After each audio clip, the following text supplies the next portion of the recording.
میرے بندوں کو بتائیں کہ میں تمہارے سامنے ہوں بذات خود بہت مہربان رحم کرنے والا.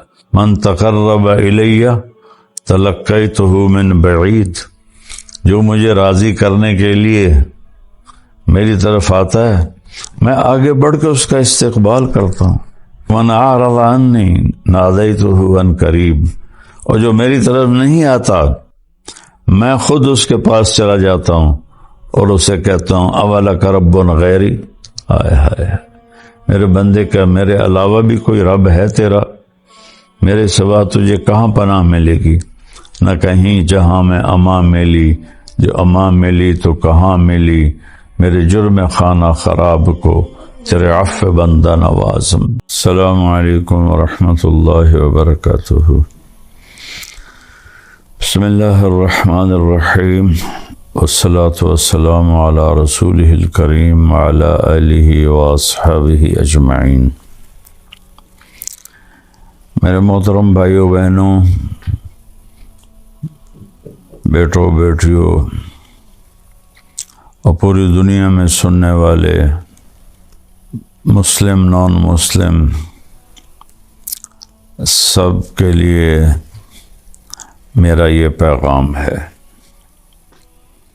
ایک صحابی آئے اور آ کر پوچھا یا رسول اللہ من یحاسبنا یوم القیامہ، قیامت کے دن ہمارا حساب کون لے گا؟ تو آپ نے فرمایا اللہ حساب لے گا. تو دیہاتی آدمی تھے وہ صحابی، تو وہ کہنے لگے بخن کا ترجمہ ہماری پنجابی میں ملتا ہے بامحاورہ کہ موجیں ہی ہو گئیں یا موجاں.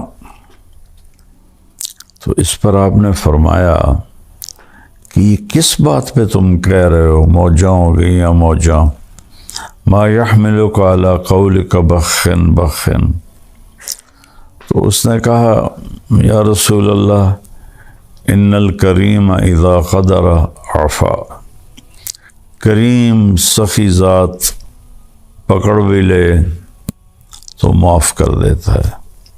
تو اللہ نے عرش کے اوپر کوئی مخلوق نہیں ہے، لیکن ایک بہت بڑی تختی ہے جس کی لمبائی چوڑائی اللہ ہی جانتا ہے. اس پر اللہ نے لکھوایا ہوا ہے ان رحمتی سبقت غضبی، میری رحمت میرے غصے سے آگے بڑھ گئی. قرآن میں 2 جگہ اللہ نے کہا ہے کہ کتب ربکم علی نفسہ الرحمہ، یہ جملہ 2 دفعہ آیا ہے کہ تمہارے رب نے تم پہ رحم کرنا اپنے اوپر فرض کر لیا ہے. اللہ پر کوئی چیز فرض نہیں، اللہ کے ذمے کچھ نہیں، لیکن کیا کمال ہے کہ کہتا ہے تم پہ رحم کرنا میں نے اپنے اوپر فرض کر لیا ہے، لازم کر لیا ہے. ربک الغفور ذو الرحمہ لو یؤاخذہم بما کسبوا لعجل لہم العذاب. پھر یہ اللہ تعالیٰ کہہ رہا ہے کہ تمہارا رب بہت مہربان بڑی رحمت والا، اگر وہ تمہیں پکڑنے پہ آتا تو تم پر فوراً عذاب آتا اور تم میں ما ترک علیہا من دابہ، کوئی جاندار زندہ نہ رہتا اگر ہماری نافرمانیوں پر اللہ پکڑ کرتا فوری. تو ایک آیت ذہن میں آئی جس پر میں نے یہ ساری بات کی. اللہ کی رحمت اور اس کے غصے سے آگے ہے. 99 نام ہیں جو میرے نبی نے ہمیں بتائے. ویسے تو اللہ کی ذات کی جیسے کوئی حد اور لمٹ نہیں ہے، اللہ تعالیٰ کی صفات کی بھی کوئی حد اور انتہا نہیں ہے، لیکن ان 99 ناموں میں صرف ایک نام ہے المنتقم، جو اللہ کے غصے اور انتقام کو بتاتا ہے، انتقام لینے والا المنتقم۔ باقی جو 98 ہیں وہ سب اس کی شہنشاہی، بادشاہی، اس کا رحم، اس کا کرم، اس کا جمال، اس کی قدرت، اس کی طاقت، سب اس کو بیان کرتا ہے۔ اور المنتقم کو بھی عجب جگہ میرے نبی نے بیان کیا۔ آپ یہ میری 5 انگلیاں دیکھیں، یہ 2 ادھر ہیں، 2 ادھر ہیں، یہ بیچ میں ہے، اس کو الوسطی بھی کہتے ہیں۔ ایسے تو جب اللہ کے نبی پیچھے سے لا رہے ہیں صفات بیان کرتے ہوئے، تو البر، التواب، پھر اس کو بھی بعد میں بتاتا ہوں، العفو، الرؤوف، ادھر بھی 2 نام رحمت کے، ادھر بھی 2 نام رحمت کے، ان کے بیچ میں ہے المنتقم، انتقام لینے والا۔ یہ ایسا سمجھیں جیسے چھری کور میں ہو، تلوار کور میں ہو تو وہ کاٹ نہیں سکتی۔ اللہ کے نبی نے اپنے رب کی غصے والی صفت کو اس کی اپنی رحمت والی صفات کے ساتھ ایسے کور کر دیا۔ البر، نیکی کو قبول کرنے والا، التواب، توبہ کو قبول کرنے والا، العفو، درگزر کرنے والا، الرؤوف، انتہائی مہربان، المنتقم، یہ بیچ میں ہے۔ تو میرے رب کی طرف سے جو رحمتیں ہیں ان کا تو یہ حق بنتا ہے کہ ہم نافرمانی کی طرف جائیں بھی نہیں، لیکن اکثریت دنیا اللہ کو بھلا کے نافرمان ہے۔ اور میرا رب یہاں کہہ رہا ہے، اب میں وہ آیت بتانے لگا ہوں، نبئ عبادی انی انا الغفور الرحیم وان عذابی هو العذاب العلیم۔ نبئ، میرے محبوب آپ بار بار بتائیں۔ نبئ ہوتا ہے انبئ، ایک دفعہ بتانا، نبئ بار بار بتانا۔ میرے محبوب آپ عبادی، میرے بندوں کو کتنی محبت سے اللہ نے پکارا، میرے بندے، اور اس میں مسلم، غیر مسلم، اللہ نے سب کو اس میں جگہ دی ہے۔ عبادی، میرے محبوب آپ بار بار مسلسل تکرار کے ساتھ میرے بندوں کو بتائیں، عبادی، میرے بندے۔ تو دنیا میں جتنے لوگ، کوئی پتھروں کو پوج رہا ہے، کوئی گائے کو پوج رہا ہے، کوئی بندر کو پوج رہا ہے، کوئی درختوں کی پوجا کر رہا ہے، کوئی اپنے ہاتھوں سے بت بنا کر پھر اس کی پوجا کر رہا ہے، اس کے سامنے آرتی جلا رہا ہے۔ اور اب تو پلاسٹک کے بت بنتے ہیں اور وہ اس کے سامنے ایسے ہاتھ جوڑ کے کھڑے ہوتے ہیں، ایسے سب۔ اور کوئی آج فیشن بن گیا ہے یہ کالج یونیورسٹیوں کے بچوں کا کہ میں تو ایتھیسٹ ہوں، میں تو کسی خدا کو نہیں مانتا۔ یہ دنیا کا سب سے بے وقوفی والا بول ہے۔ اس سے بڑا کوئی بے وقوف نہیں جو اس کائنات کے رب کو نہ کا انکار کر دے۔ تو اللہ سب سے کہہ رہا ہے میرے بندے، بار بار بتائیں میرے بندوں کو کیا، انی، کہ یقیناً میں، انا بذات خود، الفاظ کا چناؤ اور اس میں جو اللہ کی محبت کی طاقت ہے. انی یقیناً میں، انا بذات خود کیا ہوں، الغفور ہوں، الرحیم ہوں، انتہائی معاف کرنے والا ہوں، انتہائی رحم کرنے والا ہوں. اچھا اب بتا رہے ہیں وَأَنَّ عَذَابِي هُوَ الْعَذَابُ الْعَلِيمُ، اور میرا جو عذاب ہے وہ بھی بہت دردناک ہے.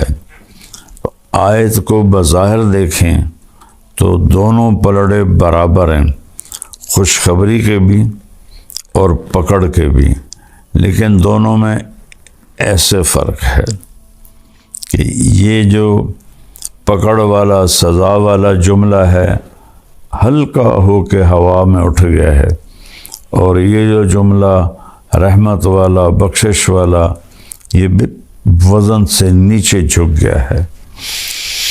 کیا کہتا ہے اللہ؟ وَأَنَّ عَذَابِي، اور میرا عذاب، هُوَ الْعَذَابُ الْعَلِيمُ، وہ عذاب بہت سخت ہے. پہلے ہم پیچھے جائیں.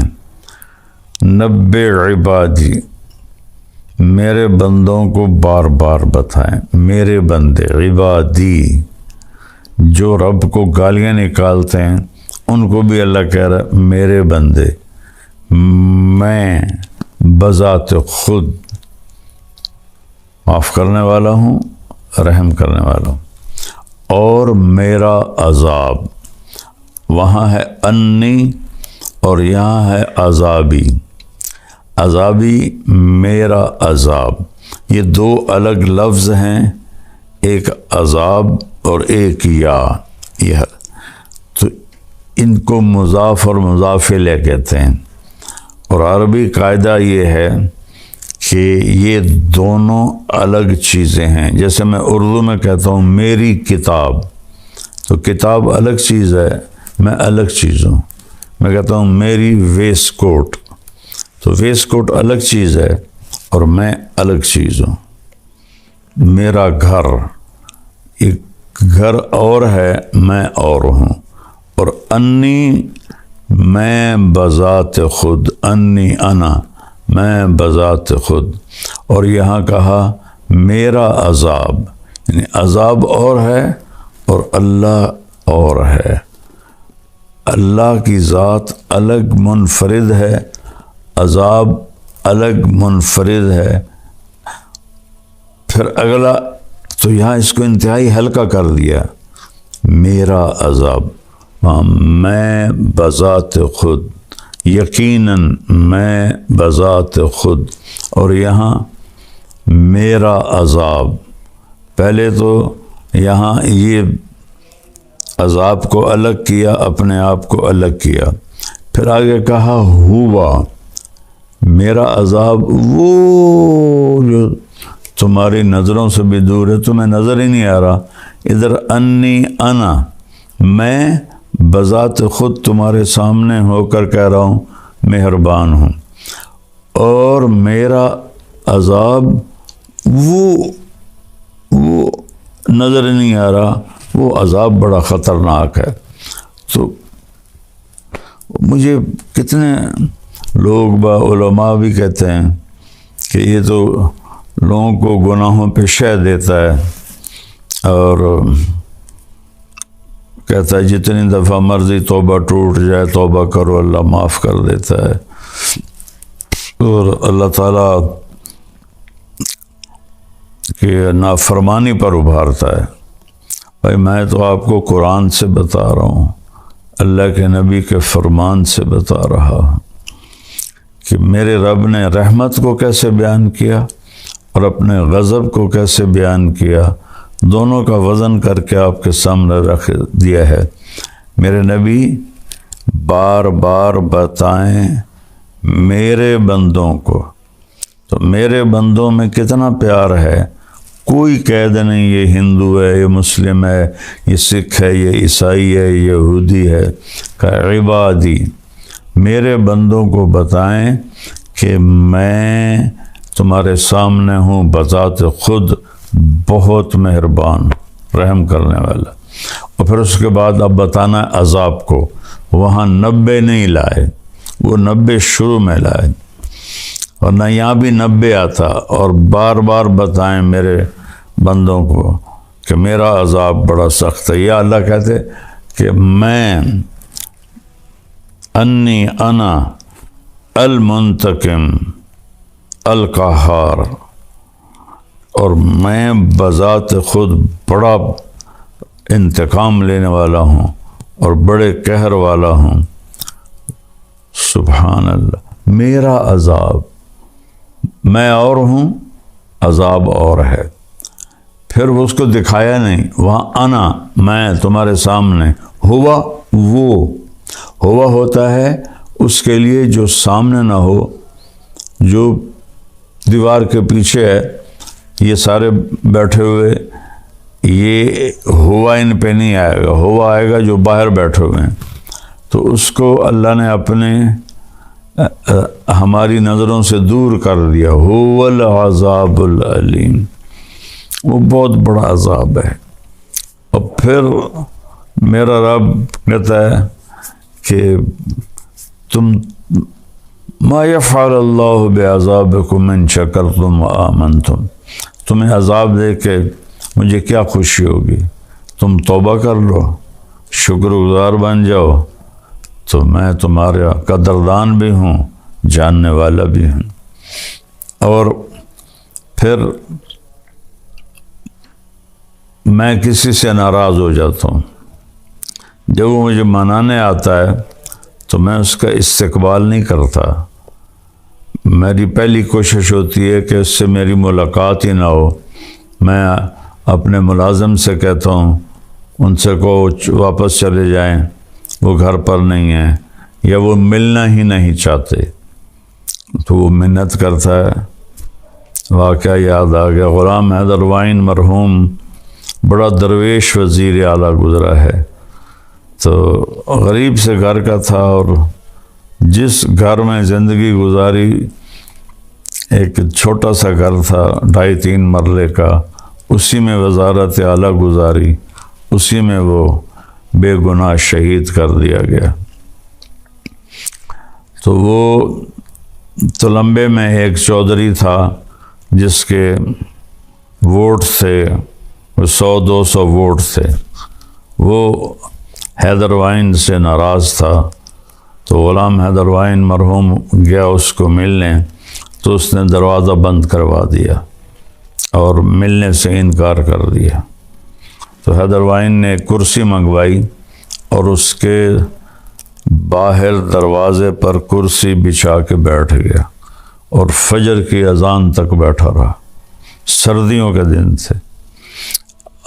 یہ بات مجھے وہ آدمی خود سنا رہا ہے، کہتا پھر مجھے بڑی شرم آئی، اور میں نے جا کے دروازہ کھولا اور ان سے ملا۔ یہ ہوتا ہے ہمارا معاملہ جب ہم کسی سے ناراض ہوتے ہیں۔ اور میرا اللہ کیا کہہ رہا ہے؟